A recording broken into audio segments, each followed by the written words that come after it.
Hello friends, good evening. Friends, আমার মাথায় নতুন একটা আইডিয়া আসলো। ফেলে দেওয়া নষ্ট ঘড়ি দিয়ে কিভাবে ঘর সাজানো জিনিস বানানো যায়। তো ফ্রেন্ডস, আমার ভিডিও কাটাকাটি টানাটানি না করে মন দিয়ে দেখুন আমি এই ঘড়িটা দিয়ে কিভাবে সুন্দর ঘর সাজানো জিনিস বানাই।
ঘড়ির গয়নাগাটি সব চুরে নিয়ে গেল, এখন কি হবে?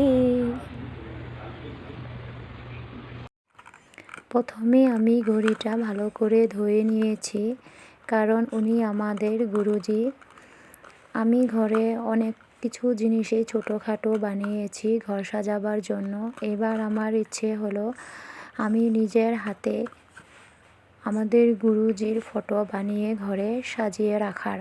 তাই এবার বানিয়ে নিলাম আমাদের গুরুজির ফটো। ফেভিকুইক আঠার সহায়ে ফটোটা ভালো করে ফ্রেমে লাগিয়ে নেব।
তো আপনাদের বাসায় ঘড়ি নষ্ট হলে ফালিয়ে না দিয়ে এভাবে আরও অনেক কিছু সুন্দর সুন্দর জিনিস বানিয়ে সাজিয়ে নিতে পারেন ঘড়ি দিয়ে। তো আমার বানানো এবার কমপ্লিট। আমার বানানো ভিডিওটা ভালো লাগলে আমার চ্যানেলটা সাবস্ক্রাইব করবেন প্লিজ। বাই।